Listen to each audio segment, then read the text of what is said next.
Higher পারচেসে দু ধরনের জিনিসকে বিক্রি করা হয়, হয় big assets, either big assets or smaller assets. Big assets means motor van etcetera, কোনো না কোনো মেশিনারি, কোনো লরি ইত্যাদি ইত্যাদিগুলো। আর যখন স্মলার অ্যাসেট বিক্রি করা হয় like TV, fridge, mobile phone, laptop etcetera, right. Big asset যখন বিক্রি করা হয় তখন সেই অ্যাসেটের নামে একটা সেপারেট অ্যাকাউন্ট খোলা হয়। যে মোটর ভ্যান বলে একটা অ্যাকাউন্ট খোলা হলো, তাতে 10 লাখ টাকার মোটর ভ্যান, সেই অ্যাকাউন্টটাতে আমরা মোটর ভ্যান কেনা, মোটর ভ্যানের ডেপ্রিসিয়েশন এটসেট্রা অ্যাকাউন্ট করা হয়। তাহলে সেপারেট অ্যাসেট অ্যাকাউন্ট তৈরি করা হয় এখানে যখন বিগ অ্যাসেট কেনা হয়, রাইট। এবং তার জন্য আমরা কি করি, একটা ইনস্টলমেন্টগুলোকে সেগ্রিগেট করে আমরা ক্যাপিটাল ভ্যালু আর ইন্টারেস্টের যে ওয়ার্কিং স্টাফ হয় সেই ওয়ার্কিং স্টাফ তৈরি করি, তারপরে অ্যাসেট অ্যাকাউন্ট আর ভেন্ডার অ্যাকাউন্ট তৈরি করি। কোনো না কোনো অ্যাসেট যখন বিক্রি করতে গিয়ে কোনো ইনস্টলমেন্ট ফেল করে তখন সেই ফেলের ইনস্টলমেন্টের জন্য তাকে ডিপোসেস করি। All the things done that is for the assets sold under hire purchase system. Okay, this assets are of big types. Now the smaller items যখন বিক্রি করা হচ্ছে তখন আর সেপারেট অ্যাসেট এখন করা হয় না। কোনো একটা লোক যদি কোনো একটা অ্যাসেট কিনে নিয়ে গেছে, লাইক একটা টিভি কিনে নিয়ে গেছে, তারা টিভির একটা অ্যাকাউন্ট খোলা হয় না, ফ্রিজের একটা অ্যাকাউন্ট খোলা হয় না, তখন কনসলিডেটেড ফরম্যাটে একটা অ্যাকাউন্টিং করা হয়। তার জন্য আমাদের দুটো মেথড আছে, একটাকে বলা হয় ডেটার্স মেথড, একটাকে বলা হয় স্টক ডেটার মেথড। ডেটার্স মেথডে কী করা হয় না, একটা এইচপি ট্রেডিং অ্যাকাউন্ট করা হয়, কেউ একটা এইচপি ট্রেডিং মেথডে বলে থাকে। এখানে একটা এইচপি ট্রেডিং অ্যাকাউন্ট করা হয় মেন ফ্রেমে, রাইট। আর কি করা হয়, আর তিনটে ওয়ার্কিংস করা হয়, একটা এইচপি স্টক অ্যাকাউন্ট, একটা এইচপি ডেটার্স অ্যাকাউন্ট, একটা বলা হয় সব stock account, right. HP stock account কেমন হয়, stock out cost of HP এরকম বলা হয়। এইচপি ডেটার্স মানে হচ্ছে ইনস্টলমেন্ট স্টিল পেইং বা স্টিল ডিউ এরকম করে বলা হয়। মানে আমি একটা উদাহরণ দিয়ে বলেছিলাম, যদি আমার কাছে একটা অ্যাসেট বিক্রি করা হয়েছে 30টা ইনস্টলমেন্টে দিয়ে, তাহলে আমরা বলতে পারি ধরা যাক এবছরে মোট 30টা ইনস্টলমেন্টের বিক্রি হয়েছে, তার মধ্যে যদি আমার কাছে ধরা যাক 8খানা ইনস্টলমেন্ট ডিউ আছে এবছরে, তার মধ্যে 2খানা ইনস্টলমেন্ট ডিউ হয়েছে কিন্তু এখনও পাইনি, সেই দুটো ইনস্টলমেন্ট হচ্ছে এইচপি ডেটার্স।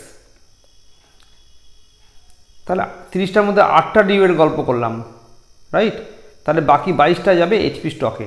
তো এইচপি স্টক কোনো ফিজিক্যাল স্টক নয়, ডেটার্সের পার্টিকুলারলি ওয়িং অ্যামাউন্টটা এই হলো। আর সব স্টক অ্যাকাউন্ট, এই তিনটে অ্যাকাউন্ট করা হবে কোথায় না, এই তিনটে অ্যাকাউন্ট করা হবে ওয়ার্কিংসে। এই সিমিলার এই তিনটে অ্যাকাউন্টই আমার স্টক ডেটা সিস্টেমে করা হয়, HP stock account, HP debtors account and shop stock account. কী করে করা হবে সেটা আমরা অঙ্ক নিয়ে দেখে নেব। আর এইচপি অ্যাডজাস্টমেন্ট অ্যাকাউন্ট করা হয় লোডের জন্য, আর goods sent on HP, it is nothing but the corresponding entries. এখন একটা অঙ্ক নিয়ে এই বিষয়টাকে আমরা দেখার চেষ্টা করব যে কী করে আমাদের এইচপি ট্রেডিং অ্যাকাউন্ট এবং এইচপি স্টক সিস্টেমে অঙ্ক করা হয়। Shambhu Brothers sells its products under hire purchase system method. The following information was available up to the date noted below. 2017 1st January, stock out on HP, that is HP stock, sub stock, balance opening and installment due, still customer paying, তার মানে HP debtors. তাহলে তিনটে opening balance আমাকে দিয়েছে, right. তিনটে opening balance আমাকে দিয়েছে HP debtors account. Similarly তিনটে ক্লোজিং ব্যালেন্সও দিয়ে দেবে, একটা এইচপি স্টক, একটা সব স্টক, একটা ডেটার্সের ক্লোজিং ব্যালেন্স। এই ওপেনিং আর ক্লোজিং তিনটে দিয়েছে। এই ওপেনিং আর ক্লোজিং এই তিনটে অ্যাকাউন্টের ওপেনিং আর ক্লোজিংয়ে বসিয়ে দেবো, রাইট। তারপরে কি দিয়েছে, কোন তিনটে অ্যাকাউন্টের না, একটা এইচপি স্টক, একটা সব স্টক, একটা HP debtors, right. It is ascertained that the cash of 1,80,000 has been received, cash of 1,80,000 has been received during the year and gross profit is reckoned at 25% on selling price, 25% on selling price, GP ratio আছে 25% on selling price। তার মানে গুডসটার higher purchase price হচ্ছে, যদি selling price 100 হয় তাহলে higher purchase হবে 125%, 25% on selling price, right? তাহলে cost হবে কত? কস্ট হবে 75, পাক্কা? দেখা যাক এই অঙ্কটাতে কীভাবে করা হয়। ফার্স্টে আমরা চিন্তা করলাম এই যে HP hire purchase stock account. তো আমি কি বলেছিলাম, এইখানকার যে 3টে ওপেনিং ক্লোজিং আছে, 3টে ওপেনিং ক্লোজিং এই 3 জায়গায় বসানো হয়ে গেছে। একটা হচ্ছে হায়ার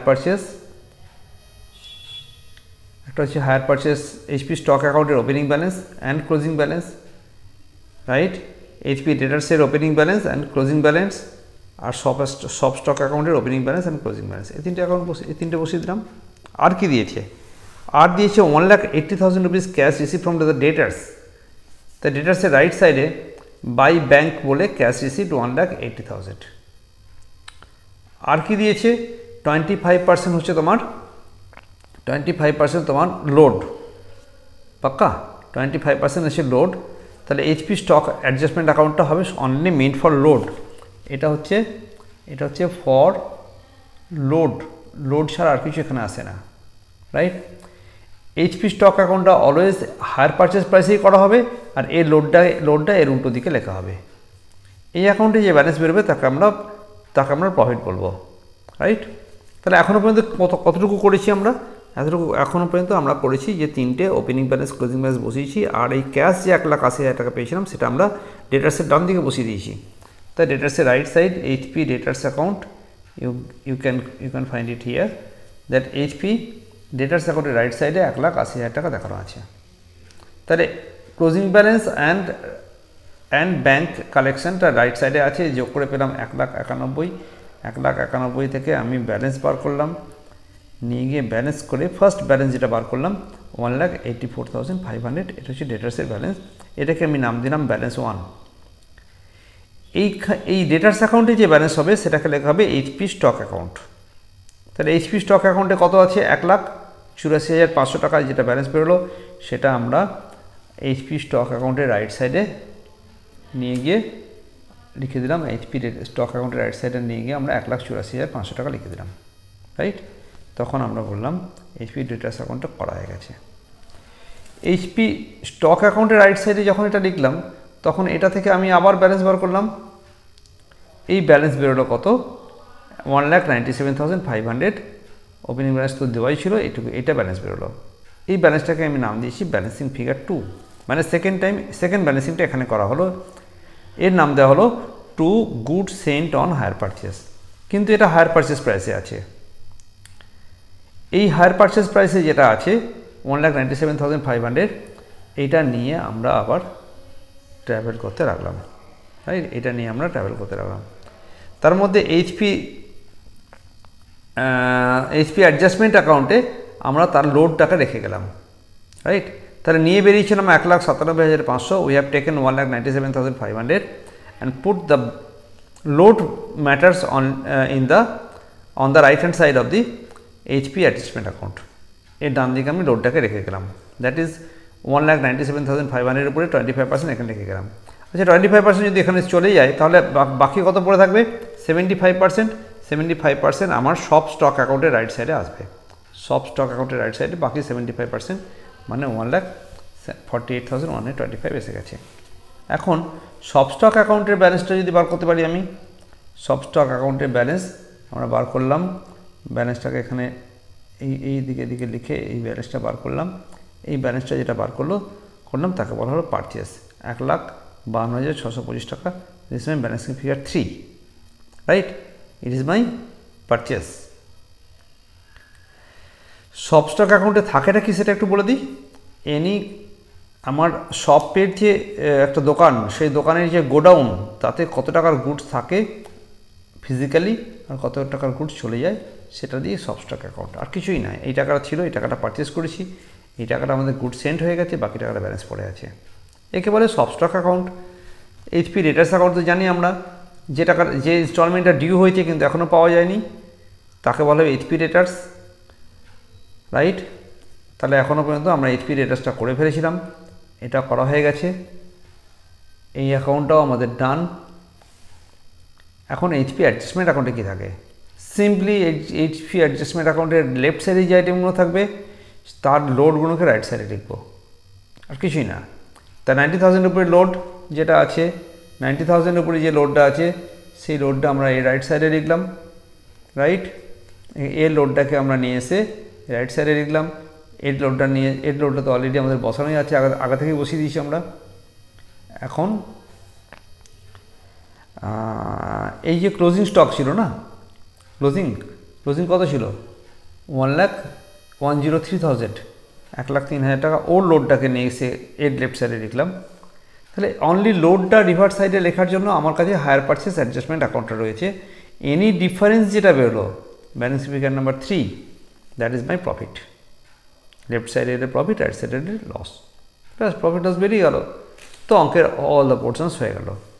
তাহলে ফার্স্টে কী কমপ্লিট করেছিলাম মনে পড়ছে আমাদের? ফার্স্টে আমরা ডেটাসকে কমপ্লিট করলাম। ডেটাস থেকে ব্যালেন্সটাকে নিয়ে গিয়ে আমরা লিখলাম কোথায়? ডেটাস থেকে ব্যালেন্সটাকে নিয়ে গিয়ে আমরা এইচপি স্টক অ্যাকাউন্টে লিখেছিলাম।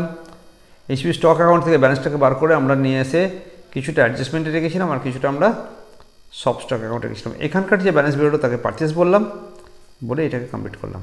তাহলে ডেটাস কমপ্লিট হয়ে গেল, রাইট। আর এখানে হায়ার পারচেস স্টক, এটা তো আগে বলে দিয়েছি, ফাইন। গুডস সেন্ট অন এইচপিতে কী থাকবে? গুডস সেন্ট অন এইচপিতে জাস্ট করেসপন্ডিং এন্ট্রিগুলো বসাবে, মানে যেখানে যেখানে আমি গুডস সেন্ট অন এইচপি বলে দেখেছি সেইগুলোই মাত্র অপোজিট সাইডে লিখলে এ বোথ সাইড মিলে যাবে। This is goods sent on HP account. তাহলে এই হলো আমার কমপ্লিট লেভেলে স্টক ডেটার সিস্টেমের অঙ্ক, রাইট। এই হলো আমার কমপ্লিট লেভেলে স্টক ডেটার সিস্টেমের অঙ্ক, পাক্কা? এখন প্রশ্ন হচ্ছে স্টক ডেটা সিস্টেমের অঙ্ক তো হলো, তাহলে ট্রেডিং অ্যাকাউন্টে কী থাকবে? এইচপি ট্রেডিং অ্যাকাউন্টে কী থাকে দেখা যাক, right. HP trading account for the year ended. ওপেনিংয়ে থাকবে 2 এইচপি স্টক, রাইট, যেটা ওপেনিং ব্যালেন্স ছিল এইচপি ডেটার্স। তাহলে এই দুটো জিনিসের ব্যালেন্স এখানে থাকবে। There are 2 balances on the left hand side, right, 2 opening balance. এটা যদি 2 ওপেনিং ব্যালেন্স, কোন দুটো ওপেনিং ব্যালেন্স মনে রাখতে হবে? এইচপি স্টক আর এইচপি ডেটার্স। তাহলে এর ক্লোজিংটা এখানে আসবে, এইচপি স্টক আর এইচপি ডেটার্স এইচপি প্রাইসের রাইট সাইডে আসবে, রাইট। যখনই এটা এইচপি প্রাইসে আছে তখন তার লোডটাকে রাইট সাইডে লিখবো। এই দেখ, এটা লোডটা আমরা এখানে রাইট সাইডে ওপেনিং স্টকের স্টক রিজার্ভ বলে লোডটাকে রেখে দিয়েছে, পাক্কা?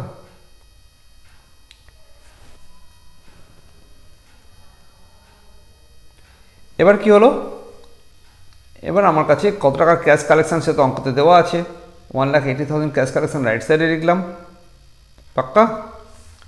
এখানে আর কি আছে?